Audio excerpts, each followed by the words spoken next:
We're going to talk with Verdi Gilbertson. He's going to tell us about the ship, the George Washington, that he came over with on the 100th Division. So tell us a little bit about that ship. This is the troop ship that we went overseas on, and my old buddy David Starkweather from Company F sent me this picture, and he found it someplace. So he got an enlarged with a good picture, and George Washington ship there was 7,000, almost 7,000 troops on that ship. And it took us 2 weeks from New York to Marseille, France. And we landed in the harbor at Marseille and went over the side on cargo nets into the landing craft. Were lined up alongside of the ship, the infantry landing craft. So we went down these cargo nets and into the landing craft and went onto the beach at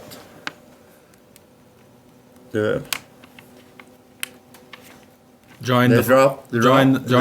The ramp, when they opened the ramp, they dropped the ramp, and that was our first sight to end the war. When you were coming over in that ship, was it a pretty easy ride? Well, most of the time it was pretty smooth. There was about 150 ships in the convoy, and we had a pretty bad storm about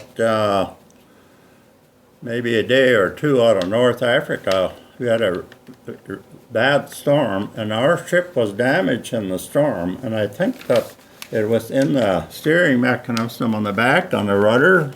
Uh-huh. And when the storm was over and the ocean was smooth that morning, I got up early in the morning, and we were just barely moving, and the rest of the convoy had left us. So we were alone out there, sitting there. And right away we got worried about submarines, because the submarines usually followed the convoys. And so they had to make some repairs. They were on the back side there doing some welding and working on the backup. So we didn't catch up with the convoy until we got probably into the Mediterranean. We went up to North Africa, through the Strait of Gibraltar, and out into the Mediterranean, and from there, in the Mediterranean, over to southern France. So we were very concerned about, but most likely the German submarines had followed the convoy,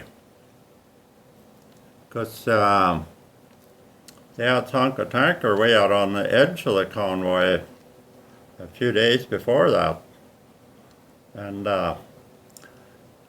so then we went through the Strait of Gibraltar and through the Mediterranean at night. So the submarines were very active in the Mediterranean. Mm-hmm. So they crossed the Mediterranean at night, which actually was a little safer at night than it was during daylight. So that's how you got to France. That's how we got to France. Okay. Thank you.